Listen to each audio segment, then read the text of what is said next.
তোমার কি স্বপ্ন দেশকে সেবা করার? তোমার কি ইচ্ছা দেশের বর্ডারে গিয়ে দাঁড়িয়ে তুমি নিজের হাতে দেশকে সেবা করবে? তাহলে কিন্তু এটাই সব থেকে বড় সুযোগ। কারণ এসএসসি জিডি এমন একটা মাধ্যম যার মাধ্যমে কিন্তু তুমি দেশকে বন্দুক হাতে নিয়ে সেবা করতে পারবে, এবং তারই কিন্তু পরীক্ষা একদমই দোরগোড়ায় দাঁড়িয়ে আছে। তাই তোমাদের এবার কিন্তু আর ঘুমিয়ে থাকার সময় নেই, উঠে পড়ে দৌড়াতে হবে। তার জন্যই নিয়ে চলে এসেছি তোমাদের প্রিভিয়াস ইয়ারের কোয়েশ্চেন। মাথায় রাখবে, যে কোনো চাকরির পরীক্ষা পাশ করার জন্য তোমার যে সাকসেসের যে বলতে পারো ফুটপ্রিন্ট, সেটা হচ্ছে বিগত বছরের প্রশ্ন। জিডি 2025-এর প্রশ্নর তোমাদের সামনে আমি রেখেছি টোটাল 30টা টপ মোস্ট ইম্পর্টেন্ট কোয়েশ্চেন করাবো, যেখানে তোমরা একের পর এক দেখতে পারবে কেমন প্রশ্ন আসে আর নিজেদেরকে যাচাই করতে পারবে। তো চলো ক্লাস শুরু করে দিই। এই ক্লাসটা তোমাদের জন্য হতে চলেছে প্রচন্ড পরিমাণে গুরুত্বপূর্ণ। এই ক্লাসটা যদি তোমরা প্রথম থেকে শেষ অবধি করো, আমি তোমাদের চ্যালেঞ্জ করে বলতে পারি যে আপকামিং জিডির পরীক্ষায় তোমাদের অনেক সুবিধা হবে। তো চলো ক্লাস শুরু করে দিই। তার আগে আমি বিদেশ রয় তোমাদের প্রত্যেককে স্বাগত জানাই তোমাদের প্রিয় চ্যানেল ইয়োর স্টাডিতে। প্রথম প্রশ্ন, প্রত্যেকটা দেখো আমি তোমাদের জন্য রেখেছি জিডি 2025-এ কোয়েশ্চেন, সাথে ডেট দেওয়া রয়েছে, টাইম দেওয়া রয়েছে, কত মানুষ ঠিক করেছে, কত মানুষ ভুল করেছে, প্রত্যেকটা কিন্তু তোমাদের সামনে তথ্য তুলে রাখা হয়েছে, যাতে তোমরা নিজেদেরকে যাচাই করতে পারো আর পরীক্ষার মতন করে প্রস্তুতি করতে পারো। চলো দেখো, প্রথম প্রশ্ন তোমাদের স্ক্রিনের সামনে রয়েছে। বলছে সংবিধানের কোন অনুচ্ছেদে দেশের যে কোনো হাইকোর্ট রিট জারি করতে পারে? ভেরি ইম্পর্টেন্ট প্রশ্ন, একটা আমার বানানো প্রশ্ন নয়। তোমাদের কাজ হবে প্রশ্নগুলো দেখা, দেখে কমেন্ট বক্সে কিন্তু উত্তর করা, করার পরে ভিডিওটা কিন্তু চালিয়ে এক্সপ্লানেশনটা দেখা। তাহলে অপশন হচ্ছে 226, 233, 256 এবং 246। মাথায় রাখবে, সুপ্রিম কোর্ট ও হাইকোর্ট আমাদের দেশের মধ্যে সর্বোচ্চ দুটি কিন্তু আদালত। রাজ্য স্তরে সব থেকে উচ্চ আদালত হচ্ছে হাইকোর্ট, এবং দেশের লেভেলে মানে ইন্ডিয়ার লেভেলে কিন্তু সব থেকে হাইয়েস্ট যে কোর্ট অফ ল রয়েছে আমাদের সুপ্রিম কোর্ট। তাহলে রিট মানে বলতে পারো এক একটা করে অস্ত্র, যেগুলো আমাদের সুপ্রিম কোর্ট তথা আমাদের হাইকোর্টকে দিয়ে রেখেছে সংবিধান, যার মাধ্যমে আমাদের সুপ্রিম কোর্ট এবং হাইকোর্ট কিন্তু আমাদের মৌলিক অধিকারকে রক্ষা করে। তাহলে মাথায় রাখতে হবে ভেরি ইম্পর্টেন্ট দুটো আর্টিকেল। এই সুপ্রিম কোর্টকে রিট জারি করার অধিকার দেওয়া হচ্ছে আর্টিকেল 32-এর মাধ্যমে, হাইকোর্টকে রিট জারি করার অধিকার দেওয়া রয়েছে আর্টিকেল 226-এর মাধ্যমে। এই দুটো আর্টিকেলের মাধ্যমে রিট জারি করা হয়। এবার স্যার রিট মানে কি? ওই যে বললাম অস্ত্র, মানে হচ্ছে 5 রকমের অস্ত্র দেওয়া রয়েছে। অস্ত্রগুলোর নামগুলো একটু ঝটাপট বলে দিই। ল্যাটিন শব্দ, শুনতে মনে হতে পারে কঠিন, কিন্তু আসলে কিছু নয়। হেবিয়াস কর্পাস, ম্যান্ডামাস, প্রহিবিশন, সার্চুরারি, কো ওয়ারেন্টো। এই 5 রকমের রিট, যার মাধ্যমে কিন্তু হাইকোর্ট তথা সুপ্রিম কোর্ট আমাদেরকে রক্ষা করে মৌলিক অধিকারের মাধ্যমে। তাই সঠিক উত্তর হবে 226 অনুচ্ছেদ। নেক্সট চলে আসো, এসএসসি জিডি 2025 আসা প্রশ্ন, 13/2/2025 কিন্তু হয়েছিল পরীক্ষাটা, বা এই দিনের প্রশ্ন। কি বলছে? বলছে ভারতীয় সংবিধানের কোন অনুচ্ছেদে মানব পাচার এবং জোরপূর্বক শ্রম নিষেধ করা হয়েছে? ভেরি ইম্পর্টেন্ট প্রশ্ন প্রত্যেকটা। জোরপূর্বক শ্রম দান বা মানব পাচার, মাথায় রাখবে দুটো আর্টিকেল বলছি, একটা 23 আর একটা 24। এই দুটো আর্টিকেলের মাধ্যমে কি হয় না, মানুষের শোষণ থেকে রক্ষা দেয়, মানে অর্থাৎ মানুষের সাথে যেন কোনো রকম শোষণ না হয় সেটা কিন্তু সুনিশ্চিত করে আমাদের সংবিধান। আর্টিকেল 23 বলছে যে কোনো মানুষকে তুমি বেগার খাটাতে পারো না, তুমি কোনো মানুষকে তুমি জোরপূর্বক খাটাতে পারো না, দাসী প্রথা ফলো করতে পারো না, এগুলো কিন্তু করা যাবে না। মানব পাচার করা যাবে না, শিশু পাচার করা যাবে না, আর্টিকেল 23 বলছে। আর্টিকেল 24 কি বলছে? আর্টিকেল 24 বলছে যে কোনো বাচ্চাকে যার বয়স হচ্ছে 14 বছরের নিচে, তাকে কিন্তু কোনো রকমের বিপজ্জনক কারখানায় কিন্তু কাজ করানো যাবে না। তো আমাদের সঠিক উত্তর কোনটা হবে?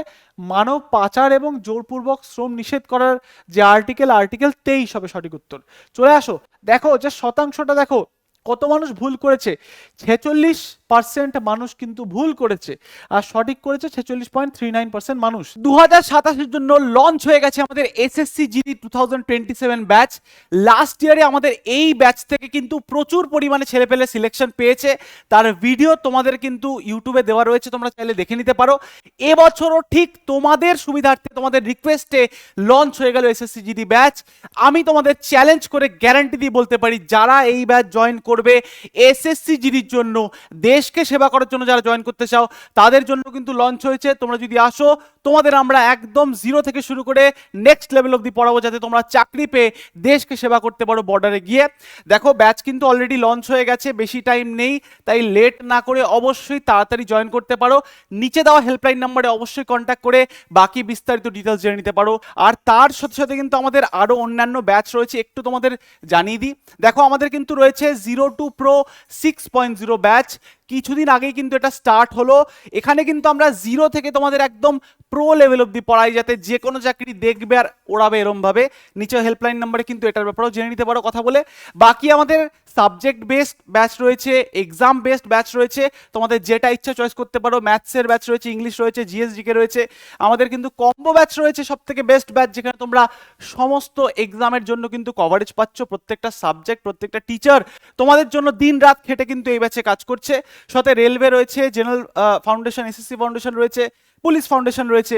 আর বেশি বিস্তারে বলছি না, তোমরা বাকিগুলো জানোই। আমরা প্রত্যেকটা ব্যাচে কিন্তু বেসিক টু অ্যাডভান্স পড়াই, চ্যাপ্টার ওয়াইজ পড়াই, এবং ট্রিক্স এবং তোমাদের কিন্তু বিভিন্ন গল্পের ছলে মুখস্থ করিয়ে দেওয়া আমাদের কাজ হয়। লাইভ ক্লাস তোমরা পাচ্ছ, তোমাদের কিন্তু সমস্ত ডাউট সলভিং ঠিক এখান থেকেই হয়ে যাবে। দেখো আর বেশি লেট না করে তোমরা অবশ্যই এই যে নাম্বারটা 8961997944, এই নাম্বারটায় কন্ট্যাক্ট করে কিন্তু বাকি বিস্তারিত ডিটেলস জেনে নিতে পারো। নেক্সট প্রশ্ন দেখো আমাদের স্ক্রিনে চলে এসছে। দেখো এটা কিন্তু হয়েছিল 12/2/2025-এ। তো প্রশ্ন বলছে, ভারতীয় সংবিধান অনুসারে নিম্নলিখিত কোন ক্ষমতাগুলি রাজ্যপালের উপরে ন্যস্ত থাকে? ভেরি ইম্পর্টেন্ট একটা কোয়েশ্চেন, রাজ্যপালকে নিয়ে কোয়েশ্চেন করেছে। অপশনগুলো বলছে রিট জারি করার ক্ষমতা, বিবেচনামূলক ক্ষমতা, আইনি ক্ষমতা, আর্থিক ক্ষমতা। একটু ব্যাপারটা বুঝে দেখো যে রাজ্যপালের কি ক্ষমতা হতে পারে। সে তার কি রিট জারি করার ক্ষমতা হতে পারে? রিট জারি করার বিষয়টা একটু আগে আমরা দেখে আসলাম, তাহলে নিশ্চয়ই রাজ্যপাল রিট জারি করতে পারে না। তার রাজ্যপালের রিট জারি করার ক্ষমতা হবে না, বিবেচনামূলক ক্ষমতা হবে না, আর্থিক ক্ষমতা হবে না, আইনি ক্ষমতা, বেশ কিছু আইনি ক্ষমতা কিন্তু রাজ্যপালকে দেওয়া রয়েছে। আচ্ছা রাজ্যপালের ব্যাপারে একটু আলোচনা করি। তো রাজ্যপালের কে আমরা গভর্নর বলে থাকি, রাজ্যপালকে আমরা গভর্নর কিন্তু বলে থাকি। এবার এই যে রাজ্যপাল, এই রাজ্যপালের আর্টিকেল বা কত নম্বর আর্টিকেলে রাজ্যপালের কথা উল্লেখ করা রয়েছে, যদি পরীক্ষা জিজ্ঞেস করে মাথায় রাখতে হবে 153 নম্বর আর্টিকেলে রাজ্যপালের কথা উল্লেখ করা রয়েছে। প্রত্যেকটি রাজ্যে একজন করে কিন্তু রাজ্যপালের উপস্থিতি হয়। তোমাদের জন্য একটা ছোট্ট প্রশ্ন থাকবে, প্রত্যেকে কমেন্ট বক্সে কিন্তু কমেন্ট করে জানাবে, আমাকে বলবে যে বর্তমানে পশ্চিমবঙ্গের গভর্নরের নাম কি। কেউ কিন্তু পূর্বের গভর্নরের নাম কেউ বলবে না। বর্তমানে কারেন্ট অ্যাফেয়ারে তোমরা হয়তো পড়েছো বা পড়বে বা জানো, বর্তমানে কিন্তু আমাদের গভর্নর চেঞ্জ হলেন, তার নামটা অবশ্যই কমেন্ট বক্সে লিখে দাও। চলে আসো নেক্সট প্রশ্ন।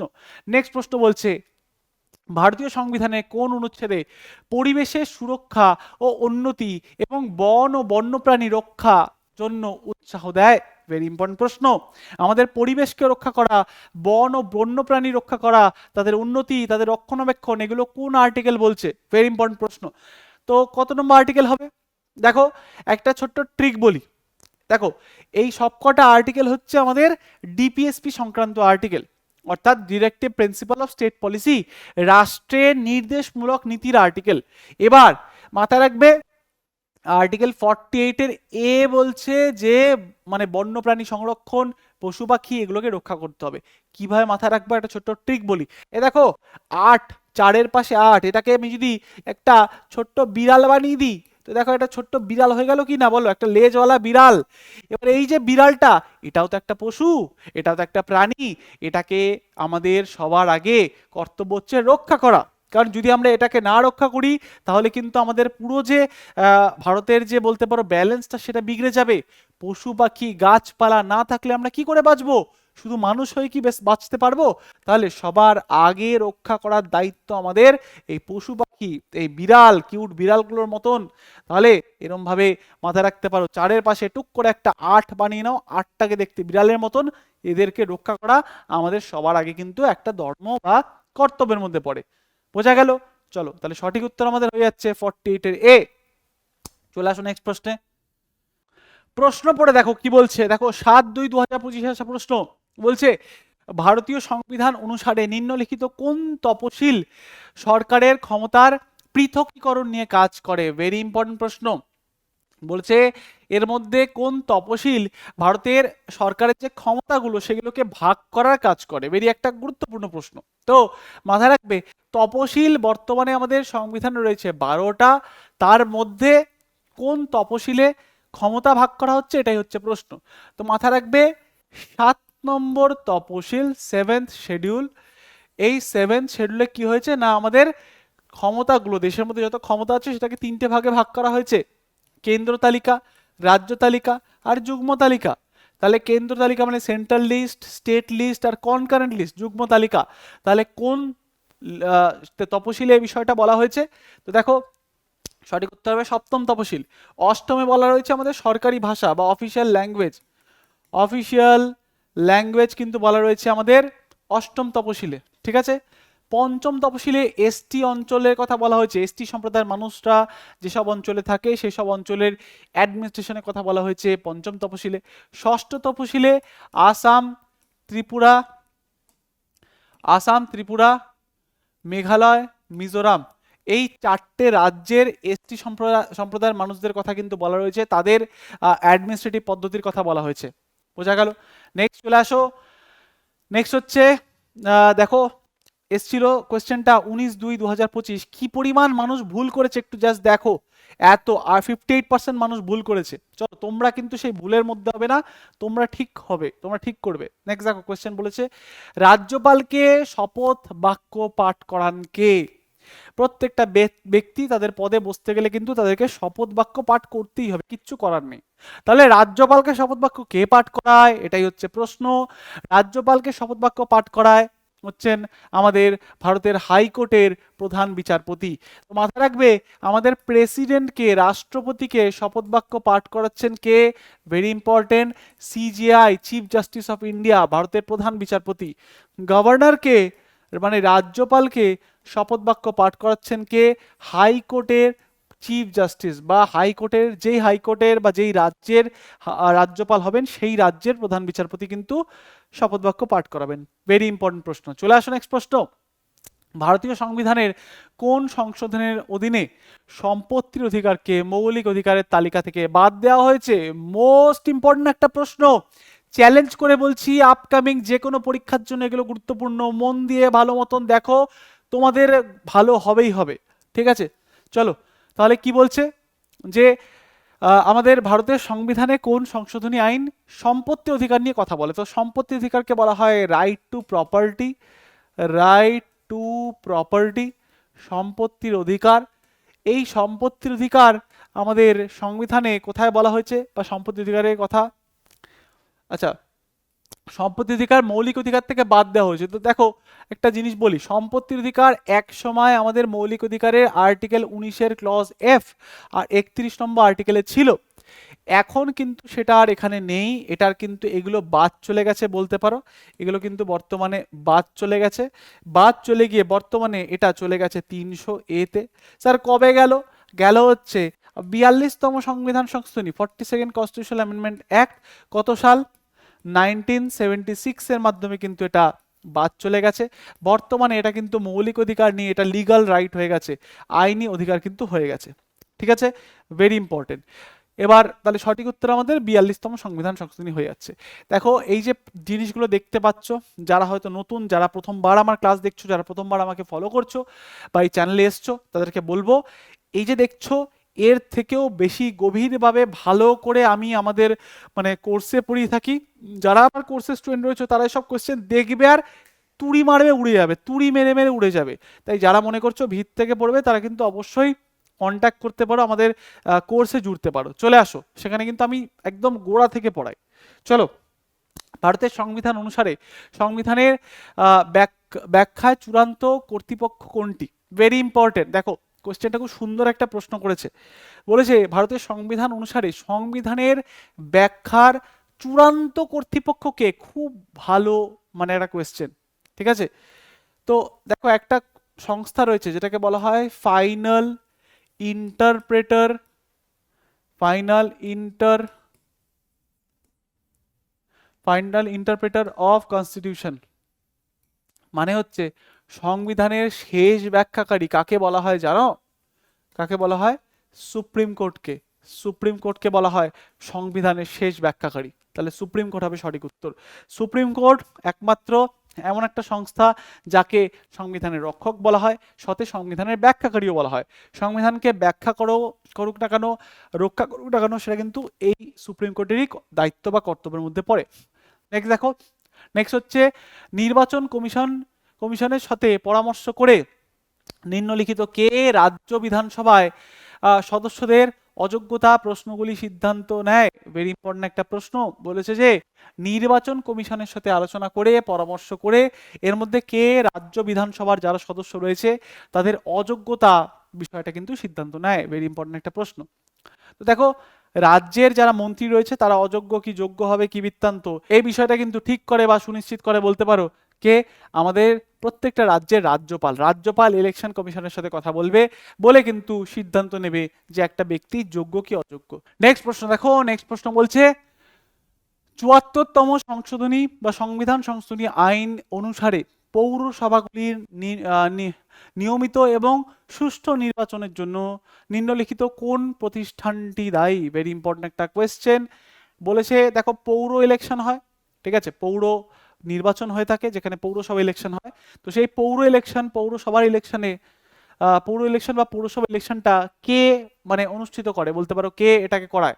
জেলা নির্বাচন কমিশন, জেলা নির্বাচন কমিশন বলে কিছু হয় না, বিভাগীয় নির্বাচন কমিশন বলে কিছু হয় না, ভারতের নির্বাচন কমিশনই দায়িত্বটা পালন করে না। সঠিক উত্তর হবে রাজ্য নির্বাচন কমিশন। নেক্সট দেখো, ভারতীয় সংবিধানের কোন অনুচ্ছেদে ভারতের ধর্মের স্বাধীনতা রক্ষা করে? ভেরি ইম্পর্টেন্ট একটা প্রশ্ন। ভারতের ধর্মের স্বাধীনতা রক্ষা করছে, ভেরি ইম্পর্টেন্ট একটা প্রশ্ন। আমরা একটা সর্বধর্মীয় দেশ যেটাকে বলা হয় সেকুলার কান্ট্রি। তো এই বিষয়টা কত নম্বর আর্টিকেল বলা রয়েছে? 25 থেকে 28। সবকটা আর্টিকেল একটু ভেঙে চুরে দেখাই। তো 25 থেকে 28 নম্বর আর্টিকেলে এই সর্বধর্মীয় দেশের বিষয়টা কিন্তু বলা রয়েছে। তাহলে 25 নম্বর আর্টিকেলে বলেছে আমরা চাইলে যে কোনো ধর্ম পালন করতে পারি, যে কোনো রকমের মতামতকে বিশ্বাস করতে পারি, সেখানকার আচার আচরণ কিন্তু ফলো করতে পারি আমাদের ইচ্ছা অনুযায়ী। 25 নম্বর আর্টিকেল বলছে।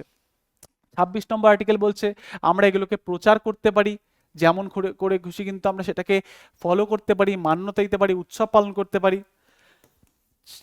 27 নম্বর আর্টিকেল বলছে যে কিন্তু কোন রকমের কর দিতে হবে না সরকারকে, কোন রকম কর দেওয়া কিন্তু বাধ্যতামূলক নয় সরকারি ক্ষেত্রে। 28 নম্বর আর্টিকেল বলছে স্কুল কলেজে কিন্তু মানে এই ধর্মকে নিয়ে যাওয়া যাবে না।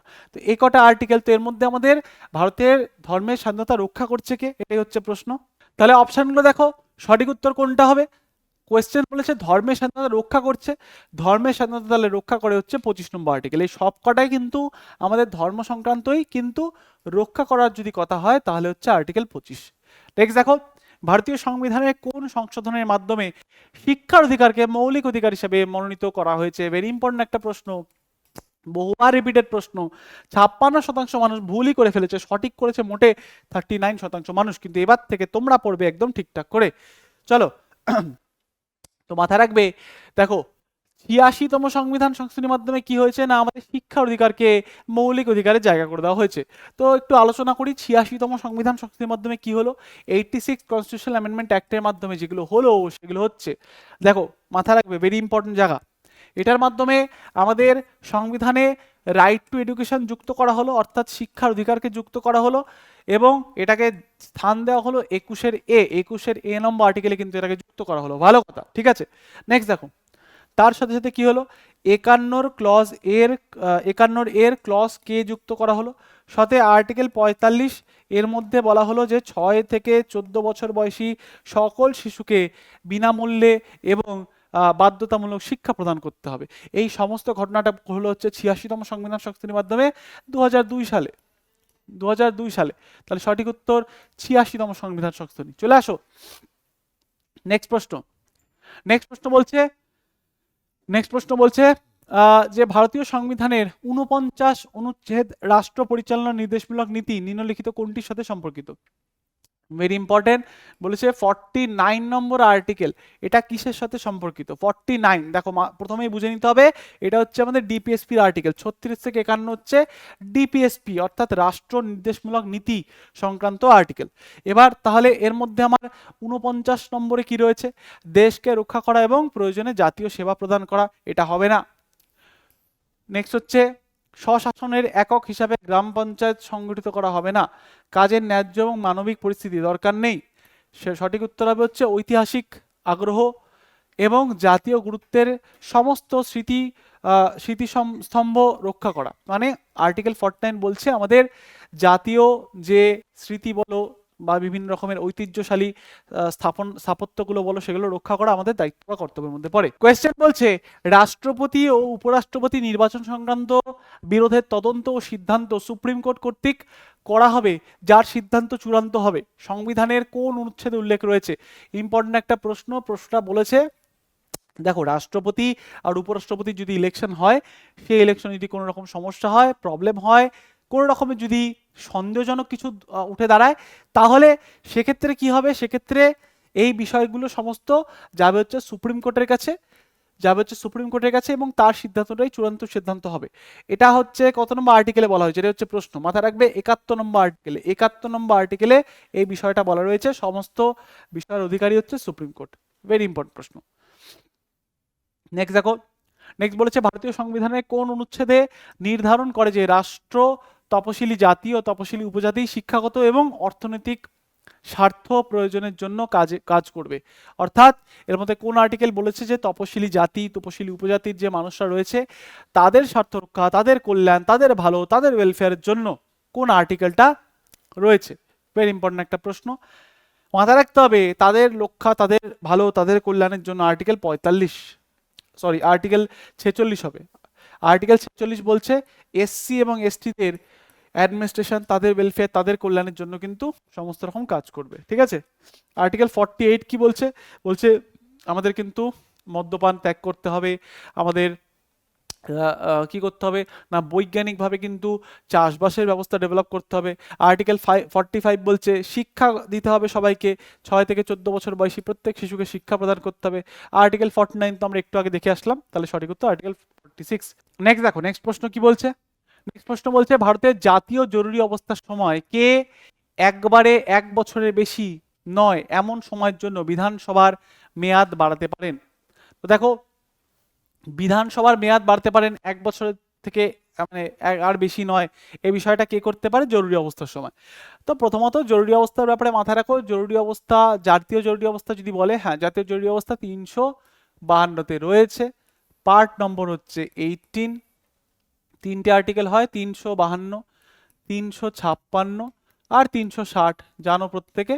352-র মাধ্যমে জাতীয় জরুরি অবস্থা, 56-র মাধ্যমে হচ্ছে রাষ্ট্রপতি শাসন, 60-এর মাধ্যমে হচ্ছে ফাইন্যান্সিয়াল এমার্জেন্সি অর্থাৎ আর্থিক জরুরি অবস্থা। তাহলে 1 বছরের বেশি বাড়ানো যাবে না বিধানসভার মেয়াদ, এ বিষয়টা কে ঠিক করে? কে করবে? রাজ্যপাল করবে। দেশের ক্ষেত্রে রাষ্ট্রপতি, রাজ্যের ক্ষেত্রে রাজ্যপাল। ঠিক আছে। নেক্সট চলে আসো, ভারতীয় সংবিধানে কোন অনুচ্ছেদে সমাজের দুর্বল অংশের অর্থনৈতিক স্বার্থ প্রচারের জন্য রাজ্যকে নির্দেশ? ভেরি ইম্পর্টেন্ট প্রশ্ন। দেখো এখানে কত পরিমাণে মানুষ, মোটে 36% মানুষ ঠিক করেছে, বাকি সব ভুল। এটাও ডিপিএসপির প্রশ্ন, এক্ষুনি আলোচনা করলাম। সমাজের দুর্বল শ্রেণীর মানুষ কাদের বলা হয় জানো? পিছিয়ে পড়া বর্গের মানুষরা, এসসি এসটিদের বলা হয়। তাহলে একটু আগে তো আলোচনা করলাম এসসি এসটিদের কল্যাণের জন্য, মানে তাদের ওয়েলফেয়ারের জন্য, তাদের অগ্রগতির জন্য আর্টিকেল হচ্ছে 46। চলে আসো নেক্সট প্রশ্ন। নেক্সট বলেছে যে 1947 সালের 31শে ডিসেম্বর গণপরিষদের কতজন সদস্য ছিলেন? ভেরি ইম্পর্টেন্ট প্রশ্ন। দেখো এই সময়টা অলরেডি স্বাধীনতা পেয়ে গেছে, গণপরিষদ এমন একটি সংস্থা যারা কিন্তু সংবিধান রচনা করে, জানো তোমরা প্রত্যেকে। তাহলে এই যে গণপরিষদে স্বাধীনতার পরে মেম্বার সংখ্যা কত ছিল? এই দিনে দাঁড়িয়ে হবে 299। ঠিক আছে, ভেরি ইম্পর্টেন্ট প্রশ্ন। চলে আসো নেক্সট, রাজ্যের কার্যকর্ম আরো সুবিধাজনকভাবে পরিচালনা করার জন্য কে নিয়ম তৈরি করে? কোশ্চেনটা একটুখানি আজব টাইপের কোয়েশ্চেন, তাও যাই হোক আমরা ব্যাপারটা দেখে নেব। বলছে রাজ্যের কার্যকর্ম মানে কাজকর্ম আরও সুবিধাজনকভাবে পরিচালনার জন্য কে নিয়ম তৈরি করে? নিয়মটা কে তৈরি করবে? রাজ্যের মধ্যে নিয়ম কে তৈরি করতে পারে? এটা আগে ব্যাপারটা বুঝে নিই। রাজ্যের মধ্যে নিয়ম তৈরি করতে পারে রাজ্যের আইনসভা মানে বিধানসভা। তাহলে দেখি কি এর সংক্রান্ত কিছু রয়েছে কিনা। রাজ্যের মুখ্য সচিব, সচিব মানে যারা আইএএস অফিসার হন, তারা কেন করবে? তারা এইসব তো কাজ করবে না। রাজ্যের মুখ্যমন্ত্রী এটা হতে পারে, এটাকে ধরলাম। অ্যাডভোকেট জেনারেল, এনার তো এসব কাজ নয়। রাজ্যের রাজ্যপাল, দেখো রাজ্যের রাজ্যপাল আইন কানুন তৈরি সেই অর্থে পারে না করতে, অ্যাকচুয়ালি কে করতে পারে? মুখ্যমন্ত্রী। তাহলে সঠিক উত্তর মুখ্যমন্ত্রী। তাহলে এখানে আমরা রাজ্যপালকেও বাদ দিয়ে সঠিক উত্তর নিয়ে নিলাম মুখ্যমন্ত্রী। ঠিক আছে, সঠিক উত্তর। চলে আসুন নেক্সট প্রশ্ন দেখি। নেক্সট প্রশ্ন বলছে ভারতের অ্যাটর্নি জেনারেল কাকে আইনি পরামর্শ দেয়? ভেরি ইম্পর্টেন্ট, ভারতের অ্যাটর্নি জেনারেল। অ্যাটর্নি জেনারেল একজন রয়েছেন, অ্যাডভোকেট জেনারেল একজন রয়েছেন। ঠিক আছে, তো অ্যাটর্নি জেনারেল আর্টিকেল 76-এ বলা রয়েছে। অ্যাটর্নি জেনারেল হচ্ছেন ভারতবর্ষের হাইয়েস্ট আইনি অফিসার, হাইয়েস্ট ল অফিসার বলা হয়। এনার কাজ কি? ইনি আইনি পরামর্শ দেয়। কাকে আইনি পরামর্শ দিল? কাকে দিচ্ছে আইনি পরামর্শ? ব্যাপারটা একটু বুঝে নিই। ইনি অ্যাটর্নি জেনারেল আইনি পরামর্শ দেবে হচ্ছে ভারতের রাজ্যের রাজ্যপালকে। হবে না, কারণ রাজ্যের ক্ষেত্রে অ্যাটর্নি জেনারেল নয়, রাজ্যের ক্ষেত্রে অ্যাডভোকেট জেনারেল হয়। ঠিক আছে, রাজ্যের মুখ্যমন্ত্রীকে, মুখ্যমন্ত্রী অবশ্যই হবে না, তার কারণ হচ্ছে মুখ্যমন্ত্রী কি করে হবে বুঝে দেখো। দেশের ক্ষেত্রে মুখ্যমন্ত্রী হতে পারে না। কেন্দ্র সরকারকে, ভারতের প্রধান বিচারপতিকে, বিচারপতির সব কাজই নেই, তাহলে সঠিক উত্তর হবে কেন্দ্রীয় সরকারকে। কেন্দ্র সরকারকে আইন প্রণয়নের সময় কিন্তু সাজেশন বলো, বক্তব্য বলো, তাদের পরামর্শ দিয়ে থাকবে হচ্ছে অ্যাডভোকেট জেনারেল। আর্টিকেল নম্বর হচ্ছে 76। অ্যাটর্নি জেনারেল, সরি অ্যাডভোকেট নয়, অ্যাটর্নি জেনারেল আর্টিকেল 76। নেক্সট প্রশ্ন দেখো, বলছে ভারতের সংবিধান অনুসারে ভারতের নির্বাচন কমিশনের সর্বোচ্চ কার্যকালের মেয়াদ কত দিনের? দেখো এটা এটা মোটে 33% পেরেছে, আর বাকি 63% ভুল করেছে। তো দেখো প্রথমে কিছু আলোচনা করিনি। দেখো আমাদের এই যে ইলেকশন কমিশন রয়েছে, ইলেকশন কমিশনের পার্ট প্রথমে মাথায় রাখবে। ইলেকশন কমিশনের পার্ট হচ্ছে 15, মেন আর্টিকেল 324। ঠিক আছে, এবার ইলেকশন কমিশনের মেয়াদ হচ্ছে 6 বা 65, অর্থাৎ 6 বছর, মানে এক একটা মেম্বারের কমিশনার, এখানে কিন্তু কমিশনার বলেছে। ঠিক আছে, তো কমিশনারের মেয়াদ হবে 6 বছর বা 65 বছর, মানে 6 বছর কমপ্লিট করতে পারে যদি না তার 65 বছর বয়স হয়ে যায়, বা 65 বছর বয়স হলে কিন্তু রিটায়ার হয়ে যাবে 65 বছর বয়সে। তাহলে 6 বছরের মেয়াদ হবে, বা এজ হিসাবে 65 বছর কিন্তু লাস্ট এজ হতে পারে। তাহলে সঠিক উত্তর হবে হচ্ছে 6 বছর। 65 বছর দেওয়া নেই, তাই জাস্ট 6 বছর আমরা নেব। চলে আসুন নেক্সট। একটি রাজ্যের মন্ত্রিপরিষদ সম্মিলিতভাবে কার কাছে দায়বদ্ধ? ভেরি ইম্পর্টেন্ট প্রশ্ন। একটি রাজ্যের মন্ত্রী পরিষদ কার কাছে সম্মিলিতভাবে দায়বদ্ধ? তো মাথায় রাখো, মন্ত্রী পরিষদকে বলি আমরা কাউন্সিল অফ মিনিস্টার। দেশের ক্ষেত্রে মন্ত্রী পরিষদ সম্মিলিতভাবে দায়বদ্ধ হচ্ছে লোকসভার কাছে, আর এটা হচ্ছে সেন্ট্রালের মন্ত্রী পরিষদ। আর স্টেটের মন্ত্রী পরিষদ সম্মিলিতভাবে দায়বদ্ধ হবে কার কাছে? রাজ্যের বিধানসভার কাছে হবে। এটা যদি সেন্ট্রালের কাছে হয় বা লোকসভার কাছে হয়, রাজ্যের ক্ষেত্রে হবে বিধানসভা, স্বাভাবিক। তাহলে মন্ত্রী পরিষদ রাজ্যের বিধানসভার কাছে কিন্তু দায়বদ্ধ। মন্ত্রী পরিষদ মানে হচ্ছে মিনিস্টার, মিনিস্টারদের একটা দলকে আমরা বলি মন্ত্রী পরিষদ, মানে অনেক মিনিস্টার মিলে একটা মন্ত্রী পরিষদ তৈরি হয়, যার মাথায় বসে দেশের ক্ষেত্রে পিএম, রাজ্যের ক্ষেত্রে সিএম। সঠিক উত্তর রাজ্য বিধানসভা। নেক্সট দেখো, ভারতের সংবিধান অনুসারে একটি রাজ্যের প্রকৃত নির্বাহী কাকে বলা হয়? ভেরি ইম্পর্টেন্ট প্রশ্ন।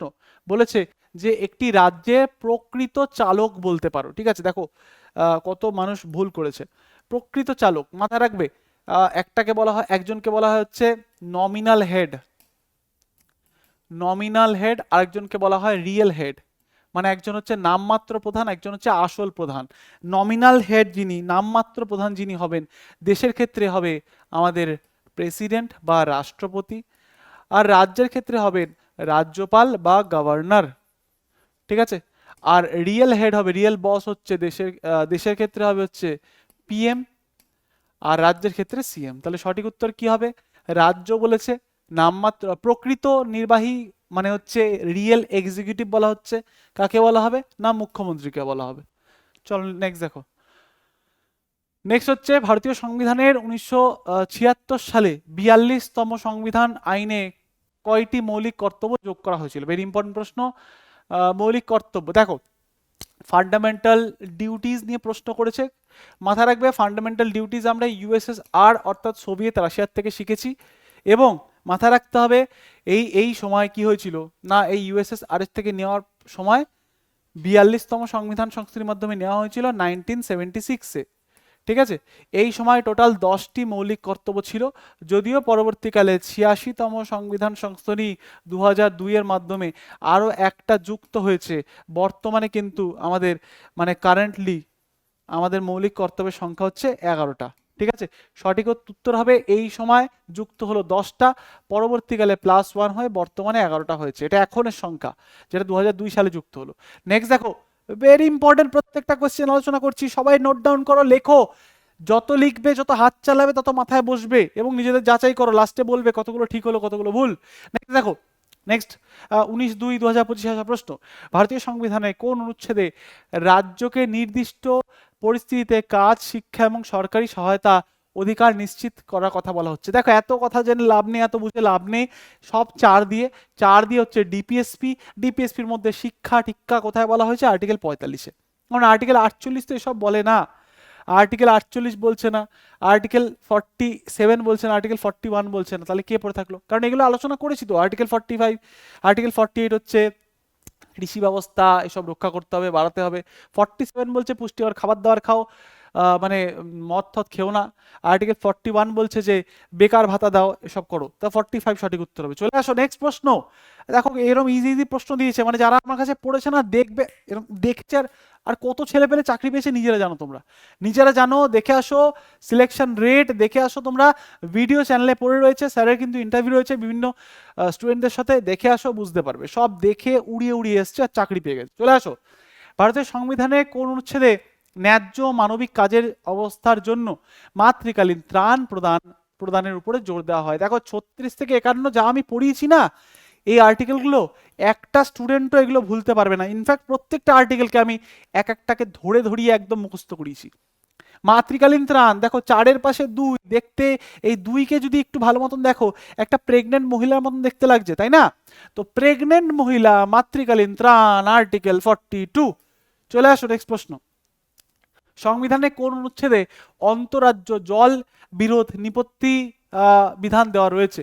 অন্তরাজ্য জল বিরোধ ইন্টারস্টেট, মানে বলতে পারো যে ওয়াটার ডিসপুট, এটা নিয়ে কত নম্বর আর্টিকেল? 262। ঠিক আছে, 262। তো বিভিন্ন একটা নদী কিন্তু বিভিন্ন রাজ্যের মধ্যে থেকে পাস হয়, তাই অন্তরাজ্য জল বিরোধ হলে সেটা কিন্তু 262-র মাধ্যমে নিপত্তি হয়। নেক্সট দেখো, নেক্সট হচ্ছে ভারতের সংবিধানে কোন অনুচ্ছেদে স্পিকার এবং ডেপুটি স্পিকারের পদ থেকে ছুটি, পদত্যাগ এবং অপসারণের কথা বলা হয়েছে? সোজা প্রশ্ন, একদম জলপাত প্রশ্ন, পারলেই সোজা, না পারলেই কঠিন। তো ভারতবর্ষে লোকসভার অধ্যক্ষ হয় হচ্ছে স্পিকার, রাজ্যসভার অধ্যক্ষ হয় হচ্ছেন কে না উপরাষ্ট্রপতি। লোকসভার অধ্যক্ষের স্পিকারের যে আর্টিকেল 93 এবং ঠিক তার পরের আর্টিকেল 94, যেখানে এই স্পিকারেরই কি হবে না পদ থেকে ছুটি, পদত্যাগ এবং অপসারণের কথা বলা হয়েছে। এটা মাথায় রাখবে কি করে? বর্তমানে স্পিকার রয়েছেন ওম বিড়লা। এই ওম বিড়লা দেখতে অনেকটা টাকের মতন, ঠিক আছে, তার দুটো এখানে চুল রয়েছে। স্পিকার, মাউথ স্পিকার বলে না, তো মাউথ স্পিকার, তিনি কিন্তু এরকম মুখে কথা বলছেন, তিনি কিন্তু মাউথ স্পিকার নিয়ে কথা বলছেন। এবার মাউথ স্পিকার নিয়ে কথা বলছেন, তাহলে টাক মাথার ব্যক্তি, তিনি কিন্তু কথা বলছেন মাউথ স্পিকার সামনে রেখে, 93 নম্বর আর্টিকেল, এবং ঠিক তারপরের আর্টিকেলটাই 94। চলে আসো নেক্সট প্রশ্ন। এরকম বিভিন্ন রকম ট্রিক্স দিয়ে কিন্তু আমি তোমাদেরকে ক্লাস করিয়ে থাকি। পরের প্রশ্ন কি বলছে দেখো, এটা হচ্ছে আমাদের সেকেন্ড লাস্ট প্রশ্ন, এটা পরে আরেকটা কোশ্চেন হয়ে কিন্তু শেষ হয়ে যাবে।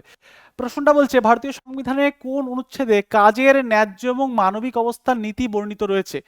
কাজের জন্য ন্যায্য টাকা পয়সা, মানে বলতে পারো, বা কাজের জন্য মানে উপযুক্ত মানবিক পরিস্থিতি দিতে হবে, এই বিষয়টা কত নম্বর আর্টিকেল বলছে? 42 নম্বর আর্টিকেল কিন্তু এই বিষয়টা বলছে।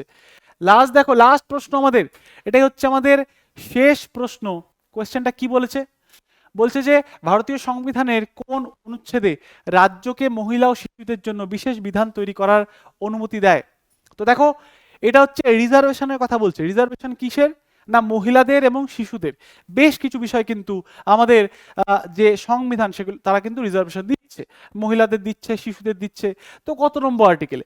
আমরা এক কাজ করি, এলিমিনেশন করি। দেখো এর জন্য কিন্তু সমস্ত কিছু, মানে তুমি যদি পড়ে যাও তাহলে তুমি না ইন্টেলিজেন্ট গেস করতে পারবে। অর্থাৎ তুমি হয়তো অপশন জানো না, আনসার জানো না, কিন্তু আগে পরেরটা 3টে অপশনকে বাদ দিয়ে একটা অপশন ঠিক বার করতে পারবে। তো এখানে রিজার্ভেশনের কথা কোন আর্টিকেলে হতে পারে? আমি ডাইরেক্ট আনসারে যাবো না, আমি তোমাদের একটা টেকনিক শেখাবো যেটা হবে এলিমিনেশন টেকনিক। তো দেখো আর্টিকেল 14 বলে হচ্ছে যে ইকুয়ালিটি বিফোর ল, আইনের সামনে সবাই সমান। তা আইনের সামনে সবাই সমান এটা নিশ্চয়ই এখানে জাস্টিফাই করছে না, কারণ রিজার্ভেশন সমতা কোথাও একই দিকে আসছে না। আর্টিকেল 19 বলে হচ্ছে সবাই স্বাধীনতার অধিকার, রাইট টু ফ্রিডম, অবশ্যই হবে না। আর্টিকেল 21 হচ্ছে আমাদের রাইট টু লাইফ অর্থাৎ জীবনের অধিকার, এটাও হবে না। আর্টিকেল 15 ক্লজ 3, এই 15 ক্লজ 3 মধ্যেই কিন্তু বলা রয়েছে যে নারী এবং যারা শিশু তাদের জন্য কিন্তু এক্সট্রা একটা অধিকার বলতে পারো রিজার্ভেশন কিন্তু ব্যবস্থা দিতে দেবে। এবং এই আর্টিকেল 15 ক্লজ 4 কিন্তু ইডব্লিউএস ক্যাটাগরি কথা বলা হয়েছে, ইকোনমিক্যালি উইকার সেকশন যারা রয়েছে, অর্থনীতিক্যালি পিছিয়ে পড়া বর্গের মানুষ, তাদের জন্য কিন্তু একটা সংরক্ষণ বা ছাড় 10% ছাড়ের ব্যবস্থা কিন্তু করে দিচ্ছে আমাদের সংবিধান। তাহলে এই ছিল আমাদের টপ বাছাই করা শ্রেষ্ঠ সেরা 30টা প্রশ্ন, যাদের আপকামিং এক্সাম আছে জিডিতে। অবশ্যই তোমরা এগুলো দেখে যাও, তোমাদের কিন্তু প্রচণ্ড পরিমাণে হেল্প হতে চলেছে। আর যারা মনে করছো যে স্যার পরের বছরের জন্য তৈরি করবো, তাহলে তোমাদের জন্য কিন্তু অলরেডি কোর্স লঞ্চ করা হয়েছে, অবশ্যই আসতে পারো এবং গোড়া থেকে নিজেদের যে ভিতটা সেটা স্ট্রং করতে পারো, যাতে আগামী দিনে তোমরাও বন্দুক হাতে দেশকে সেবা করতে পারো, দেশকে রক্ষা করতে পারো, তোমাদের স্বপ্নের চাকরি পাও। তো চলো দেখা হচ্ছে পরের দিন আবারও একটা নতুন ক্লাসে। ততক্ষণ টাটা, বাই বাই অ্যান্ড জয় হিন্দ।